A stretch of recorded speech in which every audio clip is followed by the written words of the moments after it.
자, 그러면 이제 그 역사의 텍스트 구분과 관련된 내용을 이제 좀 할게요. 그 역사 텍스트 구분은 이 갈색 책에 있는 내용인데, 그 아까 이제 기출문제 다 풀어봤던 거예요. 그래서 이제 역사 테스트는 이제 세 가지로 이제 구분을 하거든요. 설명지 테스트하고 사료 테스트하고 내러티브 테스트 이렇게 세 가지로 구분해요. 근데 이제 그 내러티브 테스트는 아까쯤에 언급을 했죠. 여기에서 이제 빠진 내용이었던 그 사료 테스트와 설명지 테스트만 잠깐 이제 설명하고 넘어갈게요. 자, 보통 이제 역사 테스트를 구분할 때 이제 세 가지로 구분하는데, 객관성과 주관성의 입장을 볼 때 좀 객관성이 또 높은 거, 그러니까 객관성이 높다는 것은 객관적으로 보이는 테스트예요. 예. 그러니까 제일 객관적으로 보이는 테스트가 설명지 테스트가 첫 번째고요. 그 다음에 사료 테스트고, 그 다음에 세 번째가 좀 객관성 떨어지는 테스트가 내러티브 테스트죠. 예. 근데 이제 거꾸로 주관성이 높은 거 있죠. 이 주관성이 높은 거는 반응도가 빨리 이제 들어오는 그런 텍스트는 내러티브 테스트가 첫 번째고, 그 다음에 사료 테스트, 그 다음에 설명 테스트, 설명적 테스트 이게 세 근데 그래서 이제 사료 테스트는 객관성과 주관성이 중간 정도라고 보시면 돼요. 그래서 이제 그 설명 테스트와 내러티브 테스트의 어떤 그 요소가 같이 존재하고 있다 이렇게 이제 보는데, 요 관련된 내용은 이제 어디에 있냐면 갈색 책에 있어요. 그래서 갈색 책 보시면 관련된 그 예문도 같이 있거든요. 예. 그러면 이제 한번 보면요, 이 설명책 테스트는 그 아까 이제 풀어본 문제 09년 기출문제 나왔는데, 주로 이제 설명문이나 논술문, 역사 교과서에 저자의 권한이나 정보 제공용으로 있고요. 그 다음에 시점이 전지적 작가 시점이에요. 제 전지적 작가 시점이 뭐냐면 저자의 관점이 드러내지 않는 그 시점을 말하거든요. 자신을 숨기고, 그렇기 때문에 마치 객관적인 것처럼 보여요. 그러다 보니까 이제 있고, 그러다 보면 이제 이게 권위적이기 때문에 상당히 객관적이기 때문에 다양한 해석이 안 된다는 거. 그래서 그냥 이걸 그 교과서에 있는 내용을 암기하고 그냥 이해 대상 일방적으로 그렇게 이제 인식을 한다. 그래서 이제 되게 그 역사 교육을 할 때 그 이 설명적 테스트를 많이 교과서에서 이제 실거든요. 왜냐면 집단 기억을 효율적으로 인식시키는데 되게 좋은 방법이야. 그래서 이걸 마치 객관적인 것처럼 포장을 해서 그 뭐냐면 국가가 원하는 기억을 학생들에게 뭐냐면 제공하기 위해서는 상당히 효율적이다. 그래서 어떤 역사를 지향할 것인가를 할 때 이제 국가 진보를 강조하고 독자의 정체성, 일치감, 도덕 체계를 형성할 때 유사우스의 역사를 강조할 때 되게 좋다. 그래서 이것을 유사우스 역사는 뭐예요? 민족주의 역사죠. 민족 공동체 역사를 이제 강조할 때 좋다. 그래서 이것 때문에 이제 역사를 이제 뭐라고 생각하냐면 고정됐다고 생각하고, 역사가 이제 탐구 대상이 아니라 암기 대상으로 생각하죠. 그 다음에 저자의 권위가 꼭 진리의 가능성을 인식해요. 여기 저자로 고치세요. 예, 저장이 아니라, 예, 저자의 권위가 진리의 가능성을 인식하는 그 문제점이 발생이 되죠. 그래서 이제 이렇게 하면서 이런 것들 비판적 읽기에 쓰기에 도움이 안 돼. 그래서 역사 사실에 고정된 관점만 가지게 되면서 비판적 사고를 저해하고요. 그러면 이런 것들 문제점 해결하기 위해서 어떻게 해야 될까요? 상반된 해석을 제시해서 학생들의 다양한 해석을 유도할 필요가 있고요. 그래서 인식방법 역사를 경험해요. 그러니까 인식방법 역사가 뭐냐면 그 역사 지식을 탐구하는 과정을 알려주는 거야, 애들한테. 그래서 역사 지식이 이렇게 만들어지고, 그리고 앞으로 이 역사 지식도 계속 지금 교과서에 있는 지식도 앞으로 또 수정될 수 있다는 걸 알려주는 거야. 예. 그래서 이제 그 밑에 있는 교과서 내용과 수업 내용 관련된 부분은 요 내용들을 적어놨는데, 요건 예전 기출문제 관련된 내용들 이제 제가 예문으로 적어놨고요. 그렇지만 이제 설명책 테스트가 비판받고 있지만, 그래도 나름대로 의미가 있어요. 왜냐면 장점도 있어. 왜냐면 이제 개념과 일반화를 통해서 논리적 설명하는 방법을 효율적으로 할 수 있는 것이 이 설명책 테스트예요. 개념과 일반을 통해서 논리적 설명하는 그 방식으로서 제일 효율적인 것이 또 뭐냐면 설명책 테스트다. 이거 좀 기억을 해두시고요. 그 다음에 여기에서 이제 설명책 테스트의 인과관계는 필연성을 강조하죠. 예, 그러니까 인과적 필연성에 따라서 역사를 설명하는 방법을 알 수 있다. 이렇게 좀 적어주세요. 그래서 인과적 필연성에 따라서 역사를 설명하는 방법을 알 수 있다. 이것도 이제 어디에 있냐면 기출 관련된 예문이 있어요. 예. 자, 그래서 이제 이렇게 이제 보시면 되고, 그러면 종전에 이 교과서를 바라보는 관점이 바뀌어야 되겠죠. 그래서 절대적 교과서관이 아니라 무슨 교과서로 바뀌게 되는 거죠? 상대적 교과서관, 도구적 교과서관으로 바뀌게 되죠. 그래서 그 사료 밑에 이제 그 예문 내용을 보면 대한제국의 이제 그 정책에 대해서 교과서 내용을 대해서 뭐냐면 좀 비판적으로 보죠. 그래서 대한제국 정책은 전제군주 강화하고 독립협회 민권으로 타당 보수적 반동 정책이 있어요. 그래서 각자 자료를 더 조사해서 강모개혁이 당시 상황이 적절한 정책인지 생각해 봅시다. 이거는 절대적 교과서관이 아니라 상대적 교과서관, 도구적 교과서관. 7차 교육과정에서 강조된 교과서관인데 현실은 그렇지 못하죠. 그냥 달달 외워야지 뭐. 이렇게 이제 하고 그 다음에 이제 사료 테스트가 있는데 사료 테스트는 내러티브 테스트와 마찬가지로 사료의 저자에 따라 신뢰성이 좀 달라져. 그러니까 이제 사료가 누구에 의해서 쓰여지냐에 따라서 뭐냐면 이 신뢰성이 달라진다. 그래서 여기에서 예를 들어 가지고 이런 게 있죠. 김구가 썼어. 김구의 백범일지. 그러면 김구가 있는 말을 거의 대부분 맞죠. 다 믿잖아. 예. 근데 이완용이 썼어. 이완용이 써도 콩을 매주 쓴다고 안 믿어. 그러니까 이거는 내러티브 테스트와 비슷하다고 보시면 돼요. 그래서 사료의 저자의 테스트에 따라 신뢰성이 달라지고 교과서식 서술 테스트, 설명 테스트보다는 학생의 비판적 시각과 판단이 보인다. 근데 내러티브 테스트보다는 좀 상대로 떨어지죠. 약간 중간적인 입장이고요. 그 다음에 이제, 문제는 또 어떤 학생들은 교과서와 같은 형식의 역사소설로 그냥 받아들이는 경우가 많아요. 예. 그리고 저자의 어떤 관점을 비판적으로 읽지 못하는, 그리고 저자와 학생의 정서가 일치할 때는 그대로 그냥 받아들여. 예. 특히 이제 그게 권위 있는 사람이 있을 경우에, 그리고 존경받는 사람들이 있을 경우에는 이거 비판할 수 없고 그냥 받아들이는 거죠. 예. 이런 것들이 이제 뭐냐면 문제점이다. 이게 사료 테스트의 문제점, 이런 것들을 이제 같이 기억을 해 두시면 되고요. 자, 그래서 이제 이 설명 테스트와 사료 테스트, 내러티브 테스트의 특징들은 이제 여러분들 이제 갈색책 내용을 많이 참조를 해 주세요. 자, 뒤에 넘어가서 이제 비판적 읽기와 쓰기 방법과 역사인식의 방법을 이제 보죠. 자, 비판적 읽기와 쓰기 방법과 역사적 인식의 방법은 어디에 있는 내용이냐면 상당수가 갈색책에 있어요. 갈색책에 보시면 있고 역사인식과 방법은 그 역사를 안다 부분 갈색책 좀 나와 있고 그 다음에 또 일본은 상당수가 어디 나오냐면 검은책에도 있어요. 그러니까 우리가 보고 있는 남색책하고 뭐 녹색책 그런 게 없어요. 이런 데는 잠깐 언급만 돼 있지 요 자세한 내용은 없어. 요번에 이제 기출문제 나왔던 것도 있죠. 요거는 어디에 나왔냐면 그 갈색책 4장 있죠. 그 4장 비판적 읽기와 쓰기는 논문에 있는 내용이에요. 예, 논문에. 그래서 한동안 이제 갈색책이 안 나왔다가 최근에 이게 좀 나와가지고 봐야 되는지 안 봐야 되는지 모르겠지만 일단은 중요한 거니까 보고 넘어가긴 하죠. 대략적으로. 예. 자, 그러면 이제 비판적 읽기 쓰기를 이제 보죠. 비판적 읽기 쓰기에 영향을 준 게 뭐냐? 해체적 읽기와 쓰기죠. 포스트 모더니즘 텍스트에서 그 강조하는 것들인데 이 포스트 모더니즘 그 해체적 읽기와 쓰기는 어떤 거예요? 저자의 어떤 관점이나 배경은 상관없이 뭐예요? 그냥 독자가 알아서 읽는 거죠. 그냥 자기가 주관적으로. 왜냐하면 역사는 객관적인 판단할 수 없어. 왜? 언어로 적혀있고 다 담론이기 때문에. 그러니까 뭔가 그 언어를 통해서 적혀진 역사적 서술을 통해서 그 내용을 통해서 뭔가 거대 구조를 이끌고 그걸 염두에 두고 있는 것보다는 이 거대 구조와 그다음에 저자의 의도를 해체하고 그리고 이 해체적 읽기라고 그걸 바탕으로 쓰기를 하는 거죠. 그러면 해체적 읽기와 쓰기 중에 어느 게 더 좀 능동적일까요? 읽기보다는 쓰기죠. 왜냐하면 읽기는 그냥 소비하는 거지. 근데 쓰기는 내 생각을 표현하는 거잖아요. 예. 그래서 이제 이 해체적 읽기와 쓰기가 있는데, 대개 이제 비판적 읽기와 비판적 쓰기가 이제 해체적 읽기하고 해체적 쓰기와 비슷한 개념이지만, 근데 약간 이제 뭐냐면 좀 약간 다른 게 있어요. 비판적 읽기와 비판적 쓰기는 역사학에서 좀 강조되는데, 해체적 읽기와 해체적 쓰기는 그냥 사료에 근거 없이 하는 거죠. 근데 이거는 사료에 근거 있게 하는 거야.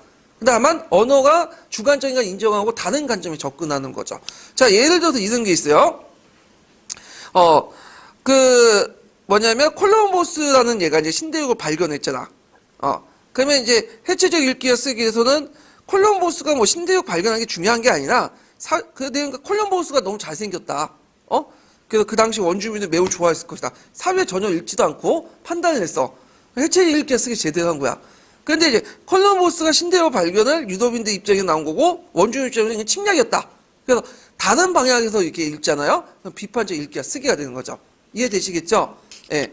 그래서 이제 비판적 읽기 쓰기 과정을 보면 내러티브에서 이제 이게 제일 잘 되는데, 내러티브가 이제 1인칭 관점을 많이 드러내잖아요. 그런 다양한 반응을 이끌어낼 수 있고, 그 다음에 비판적 읽기와 쓰기가 가능하다. 먼저 읽기가 가능해져. 읽으면서 이제 주체적으로 해석하고 지식을 소비하는데, 좀 능동적인 것은 뭐냐면 비판적 쓰기예요. 그래서 비판적 쓰기는 사료를 분석하고 상상을 가미해서 언어 조직과 기술하는 방법이다. 이런 것들 있고요. 그래서 이제 역사 해석은 이런 걸 통해서 고정된 것이 아니라 저자의 한 견해를 알게 되고, 그 다음에 이제 비판적 읽기와 쓰기는 보완적인 것인데, 쓰기만 빼고 읽기만 가르치는 교육은 독서의 생산 없는 소비도 축소할 수 있다. 같이 해줘야 된다는 거야. 네. 그래서 이제 갈색책 같은 경우에는 쓰기와 관련된 내용 부분에서 상당히 많은 할애를 하고 있고요. 여기에는 실어놓지 않지만 이 비판적 쓰기를 하게 한 그 방보서 스테스키라는 사람이 있어요. 아, 발음하기 좀 힘든데. 네.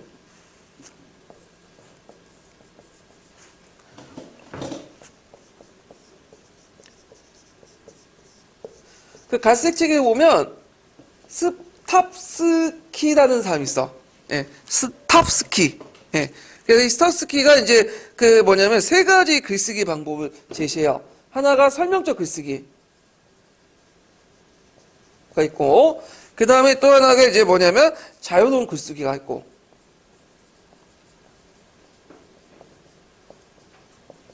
그 다음에 세 번째가 뭐냐면 창의적 글쓰기가 있어요. 그래서 이제 세 가지 글쓰기 방법을 제시하는데 유형을.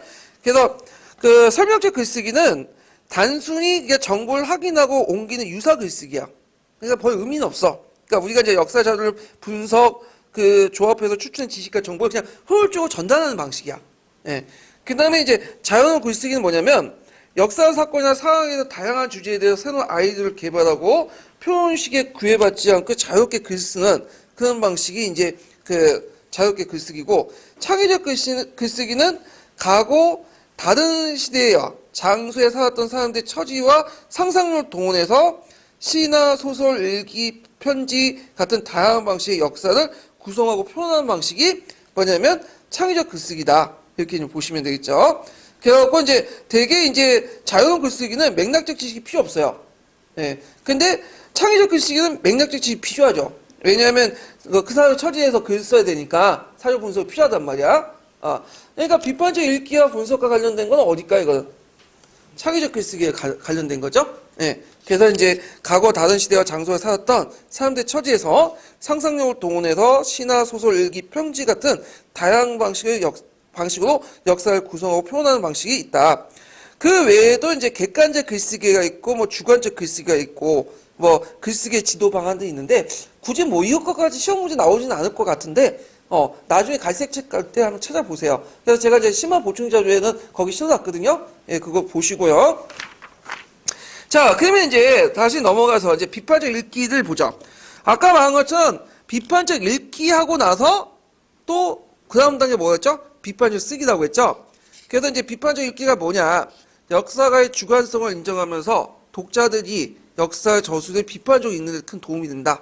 그래서 요때 이제 비판적 읽기는 설명적 테스트가 아니라 뭐죠? 저 내러티브 테스트에 이제 있죠. 저자가 드러난 글 이야기 형식의 테스트가 있기에 하는데 이제 중요하다. 이렇게 이제 보시면 되고. 잠깐만요.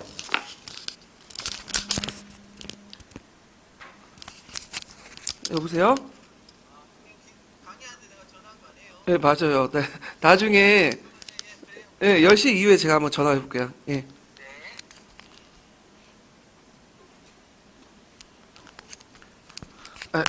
자, 그 다음에 두 번째 비판적인 특징은 주체적인 독자들의 해석적인 틀과 창조적 자율성을 중시 여기고요.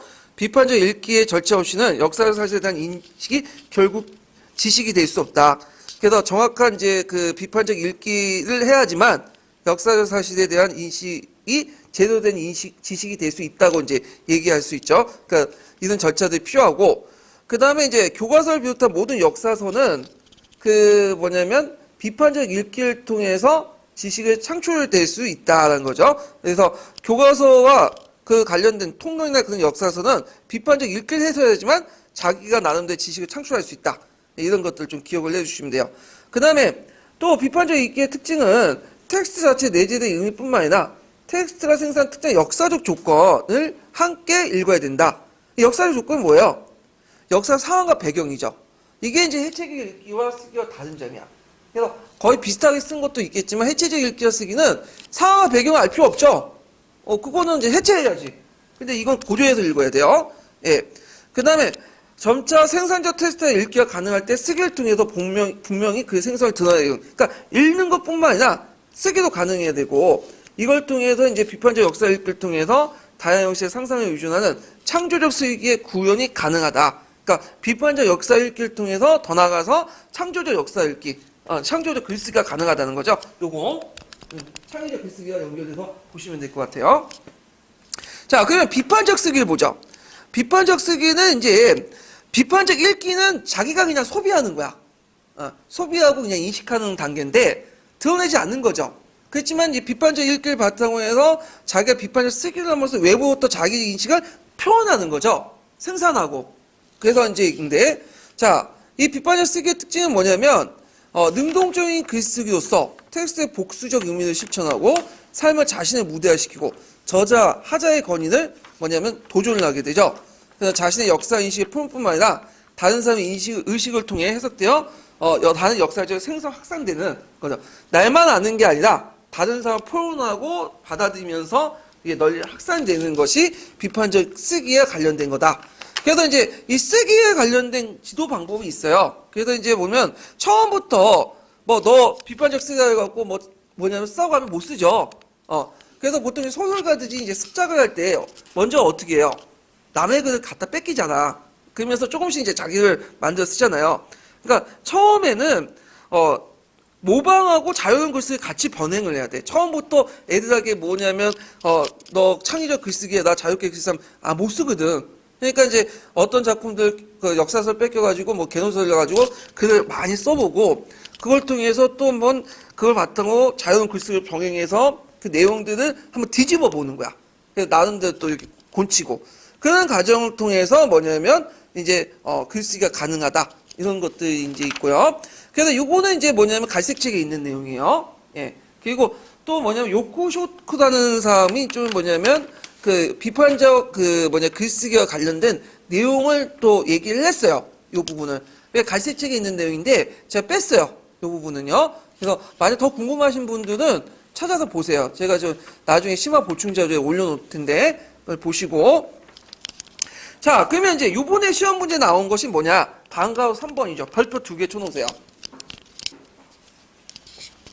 자, 요게 이제 뭐냐면 이제 비판적 읽기와 쓰기 해가지고 이제 효율적인 교수학습 방안이라는데 그래서 이제 18년도에 나왔던 건데 요거는 먼저 그 기출을 보고 같이 설명하죠. 기출을. 자, 몇 번을 보냐면요. 416페이지 펴보세요. 416페이지. 아이고.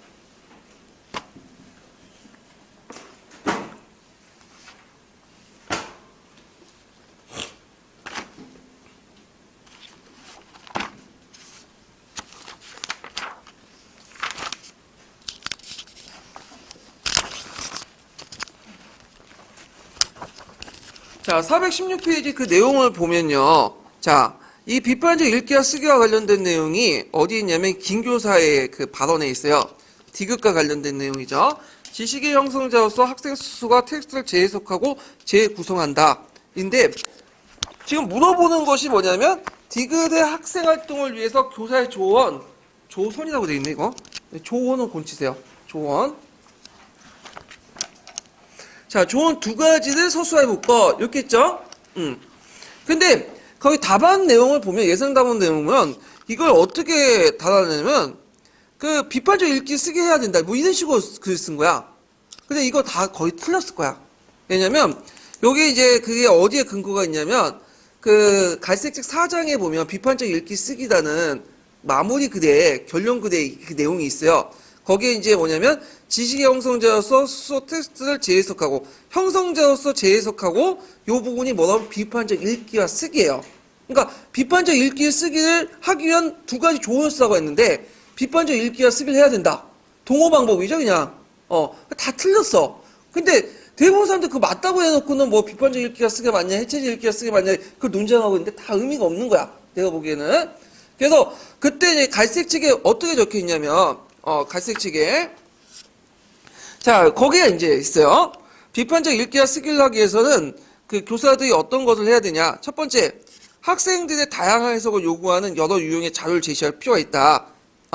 그래서 주로 이제 학생들 다양한 해석을 요구하는 자료 같은 경우에는 뭐 내러티브 테스트나 이런 거 사료 테스트 이런 것들을 제시할 필요가 있다고 하죠. 자, 이러한 자료를 토대로 비판적 평가할 수 있는 경험과 훈련이 요구되고요. 훈련 시켜야 된다는 거야.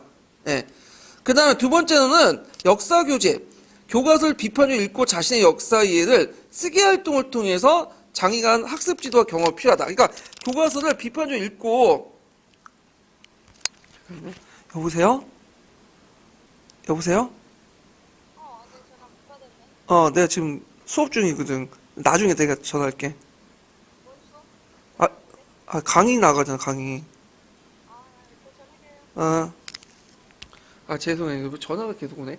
자, 그래서 역사 교재에 교과서를 비판적으로 읽고 자신의 역사 이해를 쓰기 활동을 표현하는 것은 장기간의 학습 지도와 경험이 필요하다는 거야. 그러니까, 이거 역사 교재를 비판적으로 읽고 그걸 통해서 그걸 바탕으로 한 이해를 바탕으로 쓰기 활동을 표현한 것은 단순간에 되는 게 아니라 장기적 학습 지도가 필요하다는 거야. 그래서 요거와 관련된 내용이 그 본문에 있거든요. 어떻게 지도해야 되냐? 단순히 너 창의적 글쓰기 써. 비판적 글쓰기 못 쓰죠. 그럼 어떻게 되겠어? 먼저 글쓰기 책이나 교과서나 이런 역사책을 가지고 같이 모방을 하는 거죠. 모방을 한 다음에 좀 이제 시간이 지나면 언어적 인지하면 그거에 대해서 이제 다른 해석을 또 글 쓰고 그리고 안전하게 또 글을 쓰는 방식으로 이렇게 모방, 좀 변행, 그 다음에 자유로운 글쓰기 이런 3단계를 거쳐야 돼. 이해되시겠죠? 그러니까 시간이 많이 걸린다는 거야. 근데 이제 요거에 대해서 또 이제 그 답을 보면 자, 모르는 것이는 교과서의 성정을 인식하는 입장의 변화가 필요합니다. 그 성전 그 내용에 김 교사의 얘기가 있잖아요. 그러니까 요걸 바탕으로 교과서 성전이니까 뭐 도구적 교과서관을 버리고 그러니까 그 도구적 교과서관을 뭐 선택해야 된다. 뭐 이렇게 답을 쓰신 분들이 있는데 요것도 좀 약간 핀트가 안 맞는 것 같아. 왜냐면 지금 줄친 부분이 어디야 지금? 비판적 읽기 쓰기 부분에 줄친 거잖아. 지식의 형성. 교과서에 줄친 게 아니야 지금. 딱 읽어보면. 맥락은 이렇게 맞긴 맞는데 여기에서 말하는 것은 뭐냐면 교과서를 비판적으로 읽고 쓰기 활동을 표현하는데 장기간 훈련이 필요하다. 그 내용을 써야 돼.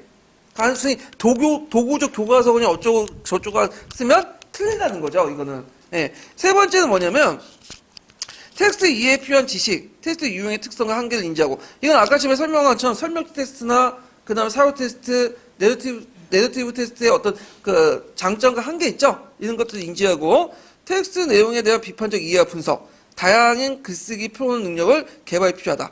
그래서 요거 중에 이제 몇 가지 쓰는 거야. 두 가지니까 요거 중에 세 가지 중에 두 가지 쓰시면 돼요. 요 내용들을. 근데 답안을 보니까 거의 대부분 이렇게 쓰는 분이 한 분도 안 계셔요.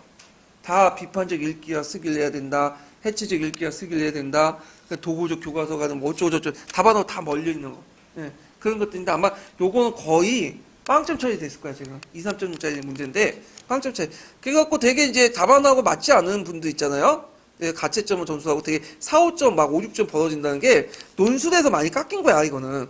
예, 논술에서. 그리고 다른 데서 이제 칼제 때문에 깎일 수 있는데 요런 측면에서 이제 있는데 요런 것은 보고 써야 되는데 솔직히 이거 누가 나올지 그렇게 알았어요. 요 내용에서.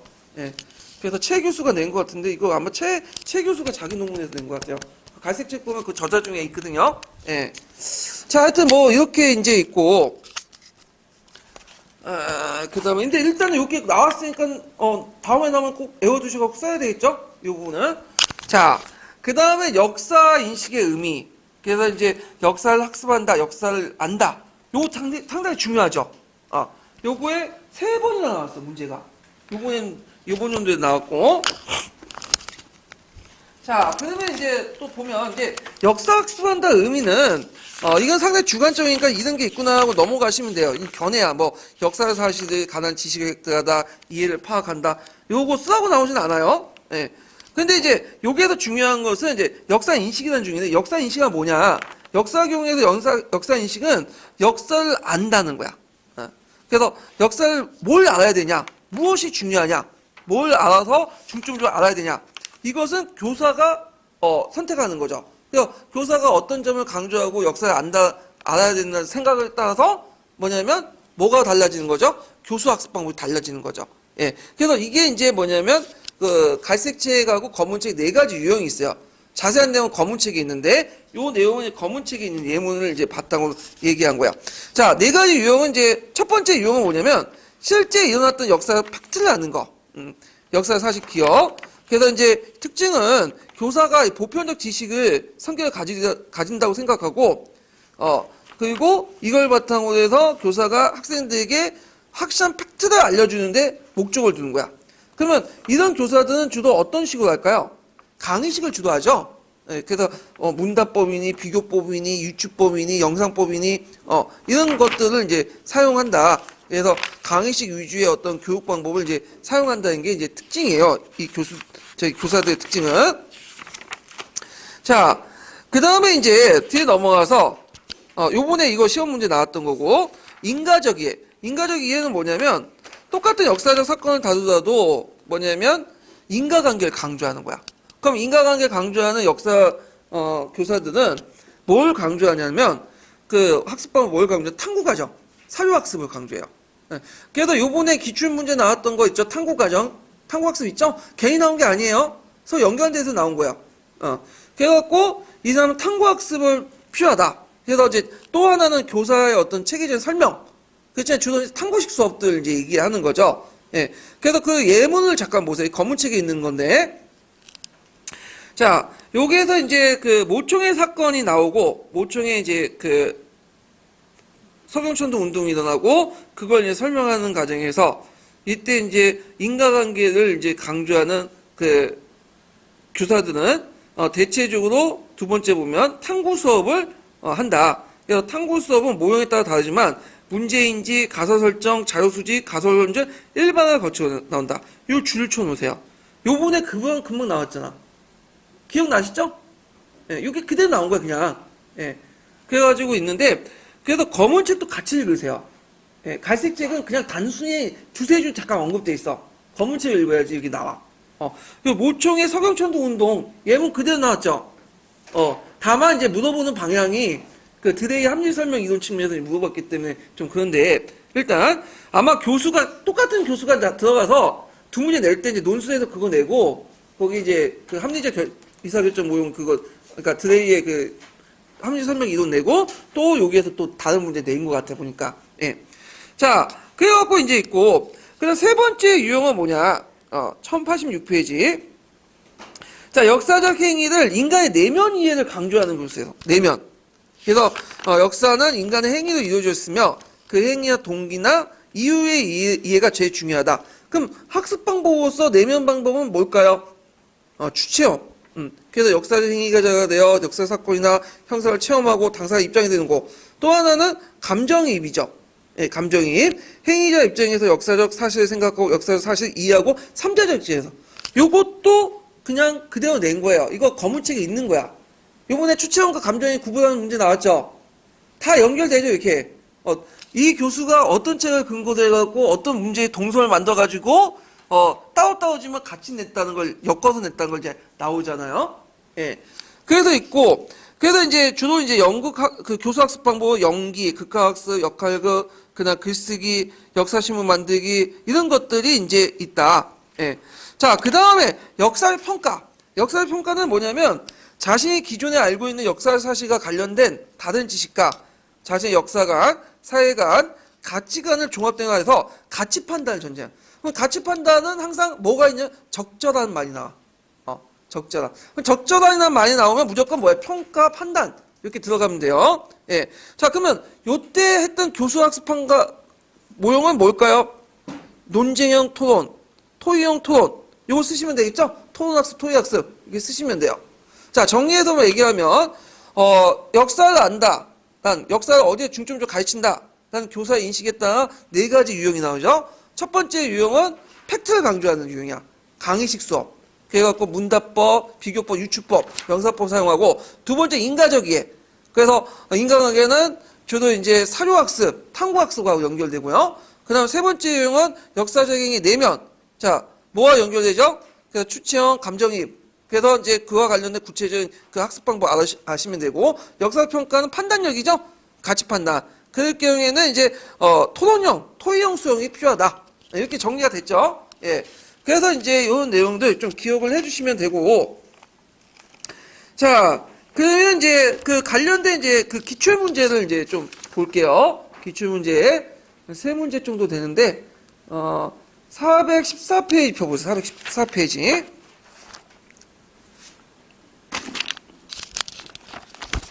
414페이지. 2번 문제 볼게요. 2번, 3번, 그 다음 뒤에 이제 4번 관련된 문제죠.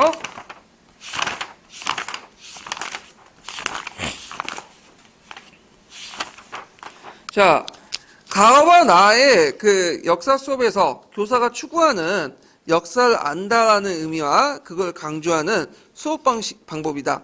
각 의미에 따라 수업 방법을 적절히 제시한 걸 고른 것은, 자, 거기 개별적 역사적 사실의 기억, 그래서 학생들이 자신의 과거 인물에 가정하고 당시 사회 문제 해결한 방안을 한다. 이거는 뭐뭐 했다면, 내가 만약 그런 상황에 처해졌다면, 이거는 추천 관련된 거죠. 그러니까 인간 내면 강조하니까 아니고, 예. 그 다음에 나는 역사적 사실과 인과관계 파악. 자, 여기 보면 이제 특정한 국면의 사건을 중심으로 서로 다른 역사의 경험을 비교 분석, 공통적 차이점을 하는데, 이거는 비교와 관련된 거야. 비교. 이거는 역사적 사실 효과적으로 기억할 때 하는 거야. 첫 번째 가유형에 해당하는 거죠. 비교, 유추 이런 것들 현상은. 자, 그 다음에 다는 행위자의 동기와 목적을 이해하는 거. 출처과 감정이니까 관련된, 맞죠? 자, 그 다음에 나는 역사 사실에 대한 평가. 특정 사실에 대한 결론을 이끌거나 관점의 차이 분명히 논쟁의 논의를 징했다. 맞죠? 그래서 나하고 다하고 나. 답이 4번, 5번이 되겠죠? 자, 그 다음에 3번 문제 볼게요. 자, 다음 설명하고 있는 교사가 자 위도하고 있는 수업의 목표와 수업 방법을 적절하게 보시오. 수업 목표를 정할 때 이제 교사의 역사 인식이 반영되죠. 그 역사를 바라보는 교사의 인식과 교육관, 학생들의 수준과 교재, 학습 욕구, 사회적 요구 이런 것들이 있는데 그래서 교사가 어떤 인식을 가지느냐에 따라서 수업 목표가 정해지고 그 수업 목표에 따라서 수업 방법이 결정이 되는 거죠. 자, 그래서 똑같은 이제 여기 강해군과 관련된 내용이 있죠. 그래서 강해군 관련돼 갖고 그냥 인조반정 이런 것들이 나오는데 이것도 가만히 생각해 보니까 또 한국사하고 또 관련돼 있네요. 예, 이렇게 기출과 연결돼서 쭉 따가면 자, 그러면 이제 수업 목표를 이렇게 정했어요. 후금의 침입 원인을 조선의 대외정책 관련되어 파악할 수 있다. 자, 그러면 후금의 원인을 이제 조선의 그 뭐냐면 대외정책과 관련되어 파악할 수 있다는 것은 인과관계를 강조하는 거예요. 원인과 결과. 그러면 제일 좋은 게 뭐냐? 사료 분석 탐구학습 방법이죠. 그래서 당시 상황을 보여주는 사료 분석을 발표하는 수업을 정했다. 맞죠? 예. 그 다음에 이제 나를 보면 강해군이 중립정책에 추진한 이유를 설명할 수 있다. 자, 이유는 그 사건의 행위자의 이유니까 뭘과 생겨? 드레이 합리적 설명 이론 생각나죠? 목적, 상황, 수단에 따라서 판단한 합리적 설명 수업 이론은 이유를 강조하죠. 그래서 이건 인문학습과 연결되는 모형은 뭐예요? 행위결정 분석 모형이잖아요. 예. 그래서 인문의 행위결정 분석 모형을 정의해서 수업에 전개한다. 맞죠? 그 부분. 자, 그 다음에 이제 다는 서인이 일으킨 인조반정 가정을 알 수 있다. 자, 여기에서 있고 인간의 자유를 재구조의 극화 수업을 전개했다. 이거는 인간의 내면인데 이거는 가정을 강조하는 거니까 총괄학습, 사건학습과 관련됐고 요거는 인간의 내면이니까 역할극, 추치함 이런 거 같은데 좀 맞지가 않죠? 틀렸고 자, 라버는 강해군과 서인의 외교연체를 평가할 수 있다. 평가할 수 있다는 것은 뭐예요? 토론학습, 토의학습이 나와야 되는데 역사 개념을 인식하는 수업으로 전개한다. 이거 역사 인식을 개념을 인식하는 수업은 되게 여러 가지가 있어요. 설명식 수업도 있고, 그 다음에 개념학습도 있고, 비교학습도 있고, 그 다음에 뭐 문답학습을 통해. 근데 이 토론학습하고는 거리가 멀다. 그래서 답이 가와 나다. 그래서 똑같은 그 역사적 내용을 다루더라도 그 교사의 역사 인식에 반영된 수업 목표와 그에 따라 수업 방법이 달라질 수 있다라는 걸 보여주고 있죠. 그래서 이게 몇 년도 문제냐면 10년도 문제고 그 앞에 있는 게 9년도 문제야. 그러니까 9년도 문제를 그대로 낼 수 없으니까 그걸 소재로 해서 약간 변형해가지고 좀 플러스 시켜서 10년도 문제를 낸 거야. 그래서 어떤 분은 3년도 그 3년도 전에 문제는 풀지 말라고 하는데 역교는 전혀 안 돼. 진짜 다 풀어야 돼, 역교는. 예. 작년에 나왔던 것이 약간 번역이 플러스 돼갖고 또 다른 문제가 나와, 또. 항상. 예. 자, 그래서 이제 이런 것들 좀 기억을 해주시고요. 그 다음에 5대 문제를 풀어볼게요. 5대 문제. 예, 4번 문제. 자, 아까 이제 출처하기는 풀어봤으니까 이제 나머지는 풀어볼게요. 자, 여기 뭐 가는 역사를 안다는 의미는 네 가지가 나눌 수 있다. 자, 교사가 어떤 의미로 학생들 가르치고 하는가에 따라서 그의 그의 합판인가? 맞아요? 합당한이죠? 어쩐지 맞지 않나? 합당한 곤치세요, 여기. 합당한 교수학습 방법이 달라진다. 자, 그러면 여기에서 이제 1882년 임오군란이 일어났다. 그리고 별기군이 일본군의 교관이 살해했다. 별군이 일본군 교관이 살해했다. 이거는 역사 사실을 강조하는 거죠. 실제 역사 사실의 기억을 강조하는 거고. 그래서 니은은 임오군란 이후에 청의 간섭이 심화됐다. 그 결과 개화 세력들의 세력이 커졌다. 이건 뭘 강조하는 거예요? 인가적 이해를 강조하는 거죠. 네, 이렇게 각각 쓰시면 되고, 이건 세 번째는 행위 이해, 그다음 평가 이렇게 이제 있는데, 그럼 임오군란 수업 방법 해가지고 이제 밑에 나와 연계돼 나오죠. 그래서 이제 그 교수학습 활동이 나오고 거기에 이제 가사 세우기, 자료 수집, 가사하기, 수정하기 등등이 나오잖아요. 그러면 여기에 대해서 그 교수학습에 따른 수업 유형은 뭐라고 써야 되냐? 뭐라고 써야 돼? 탐구학습 써야죠. 근데 어떤 분은 이거 글쓰기 수업이라고 썼더라고. 왜냐면 그 밑에 임오군란 개화세력에 미친 영향에 대한 글쓰기. 이거 딱 한 줄 때문에. 근데 글쓰기 수업 아니에요. 글쓰기 수업은 여러분들 그 녹색책에 보시면 알겠지만 글쓰기가 주도를 해야지만 글쓰기가 되는 거야. 이거는 아니에요. 예. 그래도 이제 이게 너무 나간 거지. 너무 지나치게 생각한 거야. 예. 간단한 건데 너무 어렵게 생각해서 틀린 거야. 예. 전반적으로 지금 절차가 지금 탐구학습 절차잖아요. 예. 그리고 보통 이게 문제가 나오면 가와 나가 따로따로 별개가 노는 게 아니라 가하고 관련됐기 때문에 나가 나오는 거예요. 예. 그러니까 가하고 관련된 건 이거와 기역과 니은 중에 어디에 관련됐겠어 이거? 니은과 연결된 거죠? 니은과 연결됐으니까 이런 문제가 나온 거야. 예. 그러니까 이제 시험 풀 때도 요령 있게 푸시는 분이면 가와 나 같은 게 있잖아요. 예문이. 그러면 예문이 나올 때는 서로 연관돼서 나온 거지. 이게 따로따로 나온 것을 아니라고 인식을 해야 돼. 그래서 요게 잘 모르면 확실하지 못하면 뭘 봐야 돼? 그 앞에 있는 가예문을 봐야 돼. 그래서 그걸 통해서 유추를 내놔야 돼. 무슨 말인지 아시겠죠? 예. 그래서 이제 이런 내용도 이제 같이 기억을 해두시면 돼요. 자, 그래서 이제 이렇게 해서 이제 역사 인식과 역사 수업의 방법에 대해서 얘기를 했고, 뒤에 나와서 이제 1087페이지 역사 교사의 인지적 특성과 역사 교육관인데, 요거는 제가 왜 집어넣냐면 여기 편집에다 왜 집어넣냐면 예전에 객관식 기출 때 잠깐 한가 언급돼 있었어. 지문 딱 하나 한 줄. 네. 그래가지고 그때 한번 풀어봤을 거예요. 예전에 이제 그 역사 교육관의 구성 요소 해갖고 역사 교사의 구성 요소 해갖고 풀어본데 시험 문제는 아니 그거 한 문제 딱 나왔고 또 뭐가 나왔냐면 그 예전 14년 기출 문제 있죠.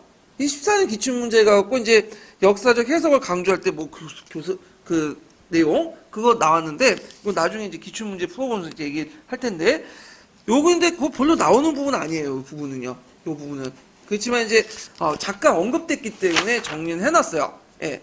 그래서 이제 요 다 정리한 건 아니고 시험 문제 나왔던 것들만 좀 약간 중심을 정리했거든요.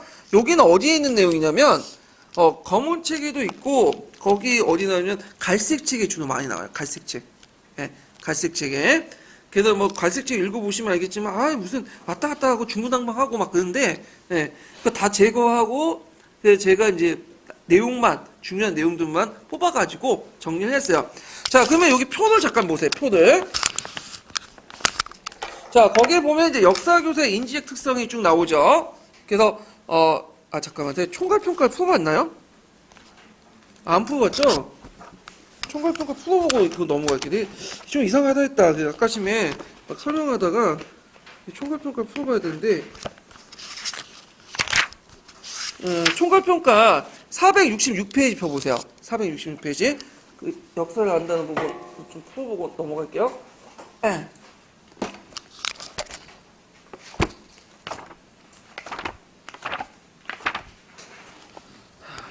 466페이지.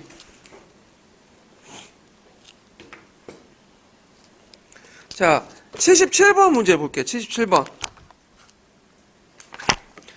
자, 다음 교과서를 보고 교사들은 다음 같은 교수학습 활동을 했다.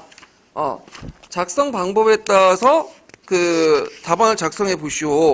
그래서 이제 교과서 내용이 이제 묘청의 서경천도 운동 관련된 내용이죠. 그리고 이제 그 내용들 좀 보면 그 교수 학습 활동 내용이 있어요. 그래갖고 이제 최 교사의 교사 설명 방식 있고, 박 교사가 있고, 그 다음에 이 교사가 있고, 이렇게 쭉쭉 나오죠. 자, 그러면 이제 내용을 보면요.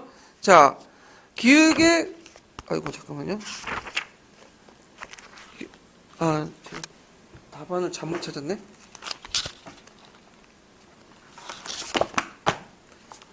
자, 기획의 학생들을 돕기 위해서 하는 설명 방식의 기법을 쓰시오. 이렇게 했거든요. 자, 보통 이제 최 교사가 지금 하고 있는 방법은 뭐예요? 모총에 나눠있기 때 정확하게 알려주고 있죠. 팩트를 알려주고 있죠. 그러면 설명식을 이제 하는데 기법은 뭐냐면 비교, 유추, 연상을 써야 돼. 예, 이렇게 쓰시면 되고, 그다음 박 교사를 보면 이자겸의 난과 모총의 난의 주요 사건을 분석, 인과관계에 연결시켜야 됐다.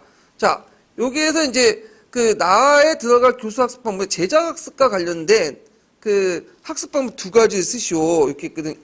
가부터 읽어볼게요. 네. 가에 들어갈 교수 학습 방법을 써보시오. 뭘 써야 되겠죠? 지금 인과관계와 연결되죠? 예, 탐구 학습 써야 되겠죠? 그 다음에, 보면 나를 볼게요. 자, 이 교사 같은 경우에는 묘청에 처해져 있는 당시의 상황과 입장을 알기 위해서 학생들의 추천과 감정이입을 이해시키려고 했다.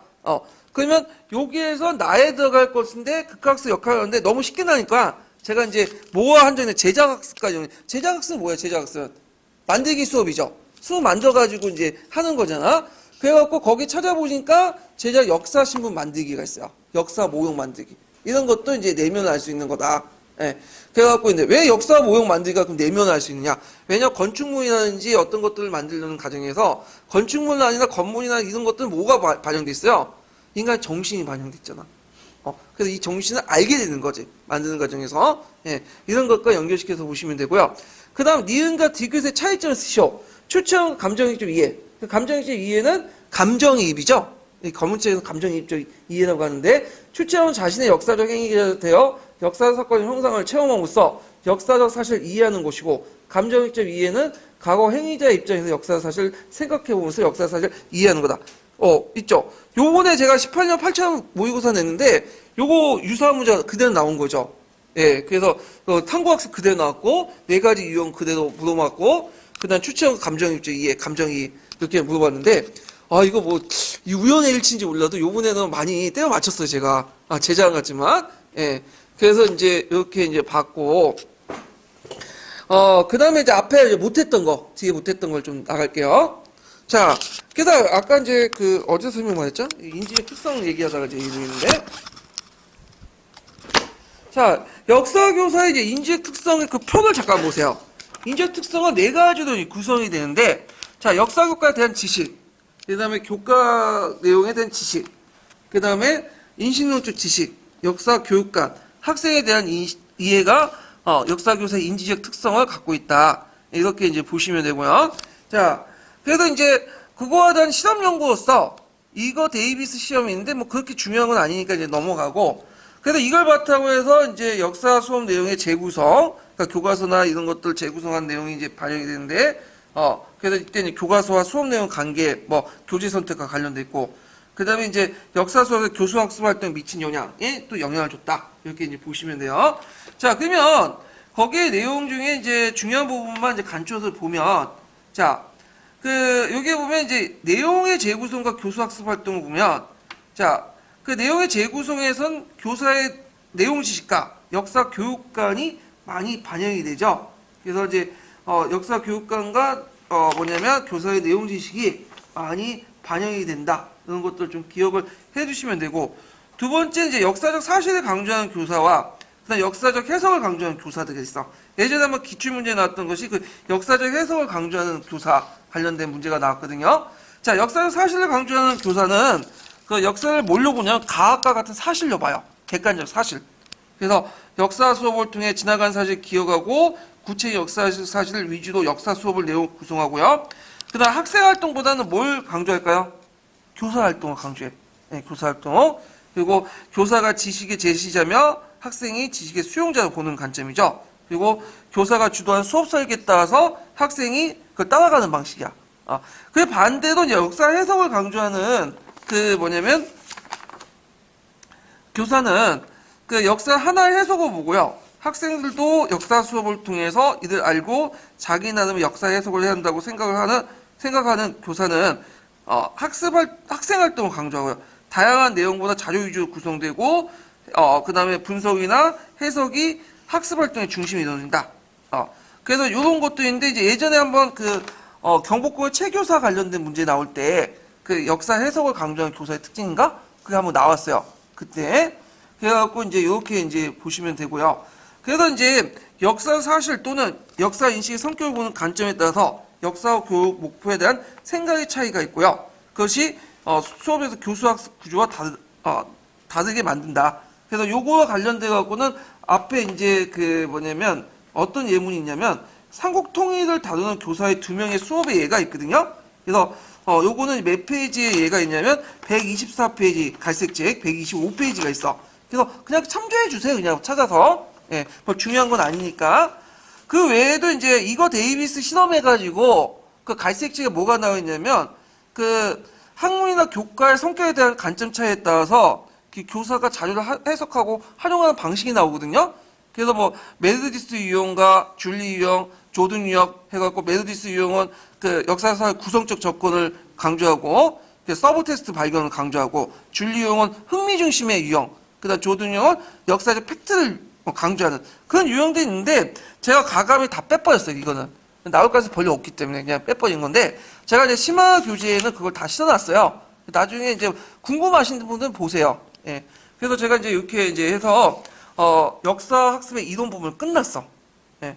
그래서 많은 미흡하고 많이 빼진 부분도 있긴 있는데 제가 이제 여기에서 이제 강조하는 부분은 뭐냐면 역사 그 교육론을 공부할 때 우리가 학문으로서 교육을 지금 공부하는 게 아니야. 역사 교육론은 시험 용어로 대비해서 만들거든요. 그래서 갈색책이나 뭐 남색책, 녹색책 다 보면 좋지. 하나부터 처음까지 꼼꼼히 다 보면 좋은데 실제로 그런 것이 뭐냐면 성적에는 의미는 별로 없어. 그래서 역교동 같은 경우에는 나오는 부분들은 항상 나와요. 그러니까 봐야 할 부분과 안 봐야 할 부분을 구분해야 돼. 그러니까 공부할 때 100% 맞춘다는 생각보다는 8, 90% 맞추고 10%, 20% 버리고 나가야 돼요. 그래야지 공부가 돼. 예. 그래갖고 이제 이렇게 이제 했으니까 좀 기억을 해두시고 꼼꼼하게 보신 분들은 제가 강독책에서는 꼼꼼하게 얘기하거든요. 처음부터 끝까지. 그리고 제가 이제 다음 주에 공부한 그 심화 보충 자료는 다 꼼꼼하게 다 적어놨어요. 예, 그거 보시면 될 것 같아요. 예. 자, 그래서 오늘 수고하셨고요. 다음 시간에는 교수학습 방법 부분을 넘어갈게요. 예. 다음 시간에 뵙겠습니다.